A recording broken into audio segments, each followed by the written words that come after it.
My name is Benjamin Peterson. At 51, I thought I had life figured out.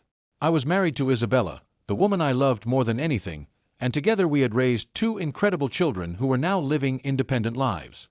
My job was fulfilling and provided well for our family. Life, by all accounts, was stable and satisfying. It was an ordinary Tuesday evening when the illusion of normalcy began to crumble. I had stayed at work slightly later than usual, though not enough to cause concern. On the way home, I picked up Chinese takeout as Isabella and I had planned. The roads were clear, and I was looking forward to a quiet evening at home. Parking the car in the garage, I closed the door, grabbed the food, and headed inside. As I walked through the house, a small, nagging detail stood out. Her car was missing. I assumed she'd gone out for a quick errand, nothing unusual. Leaving the food on the kitchen counter, I started my routine of changing into more comfortable clothes before dinner.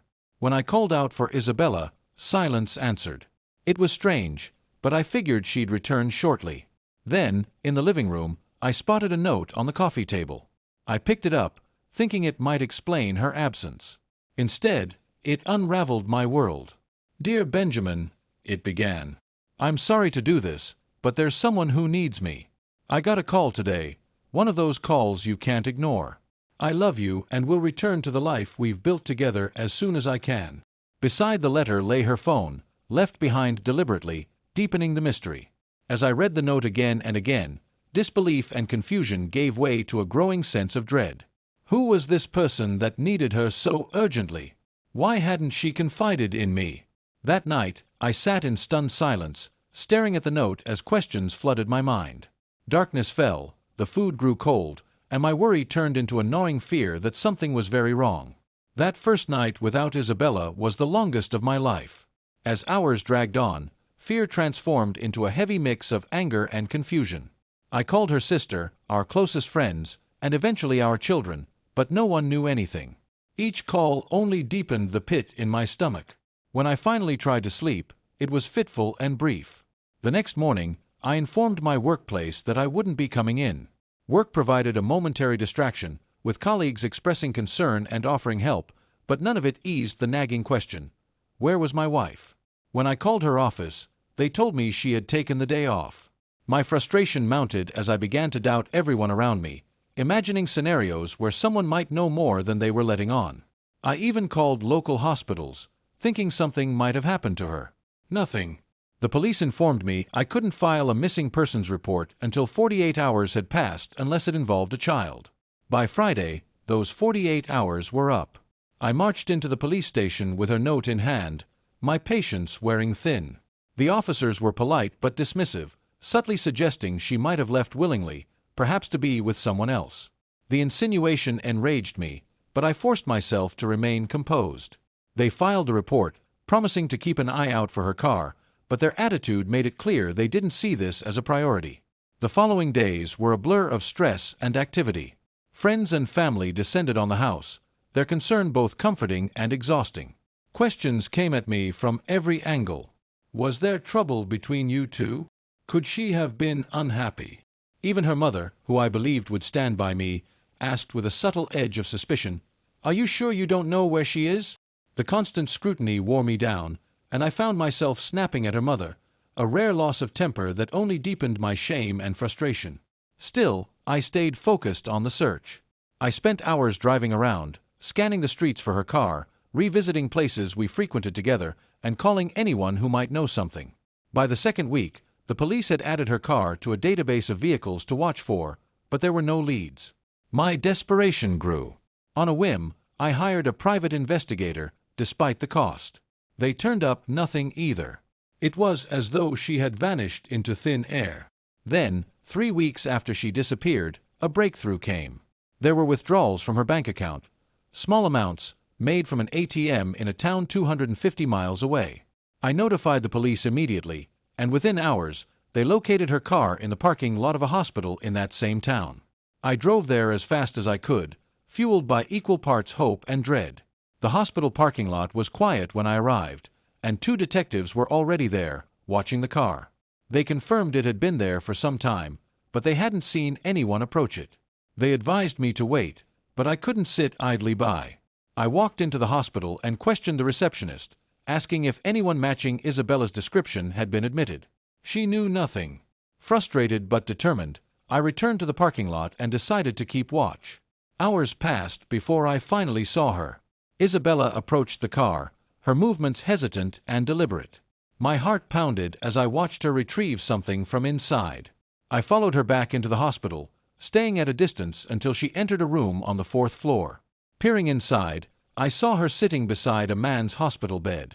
The man looked frail, unconscious or asleep, as Isabella held his hand with an unmistakable tenderness.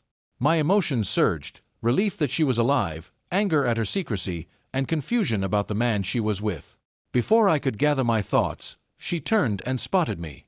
Her face registered shock, then disbelief. Before she could react further, she fainted. Nurses rushed in to assist her, and I stood frozen in the doorway, staring at the man who seemed to hold a place in her heart that I had never known existed. Isabella regained consciousness slowly, her face pale and her expression dazed. She sat on the hospital bed as the nurses ensured she was stable, but I remained rooted near the doorway, my mind churning with anger, betrayal, and confusion. My focus shifted between her and the man lying unconscious in the bed, a stranger who seemed to hold a place in her heart greater than I could comprehend. When the nurses left, Isabella began to speak, her voice subdued and trembling. She explained who he was, her high school boyfriend, the one she had once loved deeply. He was dying, she said, and had no one else to care for him. She couldn't leave him to face death alone. Her words were deliberate, almost rehearsed, as if she had prepared herself to justify her actions. Then came the heavier revelations, each one more crushing than the last. Their connection hadn't begun recently. They had reconnected years ago, and what started as casual meetings had developed into something more intimate. Over time, the occasional lunches turned into dinners, then eventually into nights spent together. This arrangement had lasted for over 6 years. As she unraveled the truth, I realized I hadn't just lost her in the 3 weeks she had been gone, I had been losing her for years without knowing it. She admitted to spending time in his home, having a key, and living there during her absence. My mind reeled as I pieced together her confessions, overlaying them onto the life we had shared. Every moment we celebrated, every promise she made, now felt tarnished. Despite her attempts to explain, her words couldn't justify the scale of the betrayal. She insisted that her actions didn't diminish her love for me or for our family, but I couldn't reconcile her claim with the choices she had made. Every detail she revealed felt like another piece of our marriage being chipped away. I told her we were going to the townhouse. She resisted at first but eventually relented. The drive there was silent, tense, and suffocating. When we arrived, I followed her inside and immediately saw the signs of her presence. Her shoes neatly placed near the couch, her scarf draped over a chair. As I moved through the house, it became clear this was more than a place she visited occasionally. The master bedroom revealed the full extent of her deception. Her clothes were scattered across the bed and draped over chairs, her makeup was arranged on the dresser, and in the closet hung familiar dresses I recognized from home. Each item, each detail, confirmed that this was not just his space, it was theirs. The room told a story of shared nights and an intimacy that no words could undo. This wasn't a fleeting affair. It was a second life she had built in parallel to ours. The sight of it drained whatever hope I had left. I returned to the living room, where Isabella sat with her head bowed, her face streaked with tears. She said nothing, and I didn't press her further. The silence between us was heavy, filled with everything she had admitted and everything she hadn't.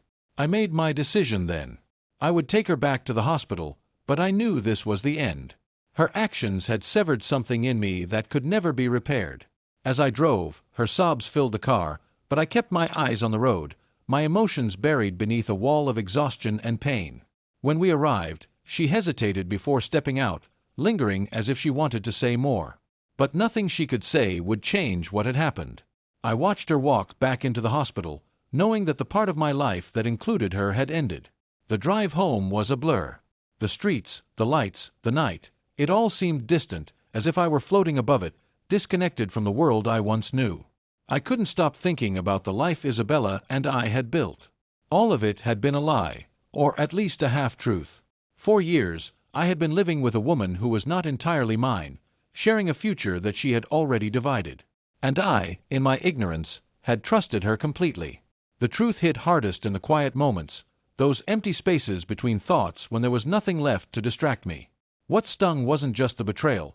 It was the realization that I'd known, on some level, that something was wrong. There were signs, small things, overlooked or brushed aside, and now I understood why.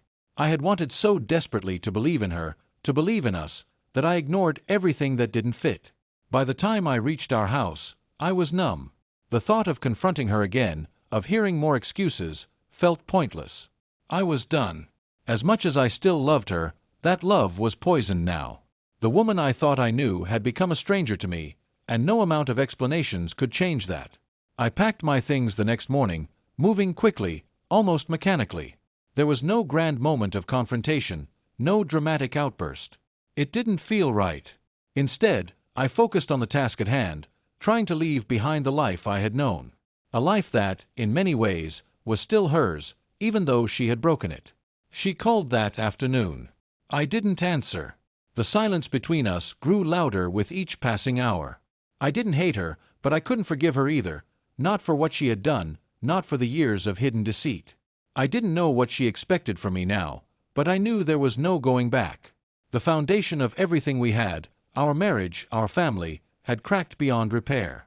I don't know what comes next. Maybe in time, I'll find peace, or maybe I'll learn to live with the anger, the loss, the betrayal. But I know this, I can never look at her the same way again. And so, the life we shared together ended, not with a bang, but with a quiet fade into something that no longer made sense. The woman who had promised to love me through everything had quietly turned her back on that vow. And I, in turn, had to turn my back on her. What would you have done in my place? Share your thoughts in the comments, and don't forget to subscribe for more thought-provoking stories like this. Thank you for listening.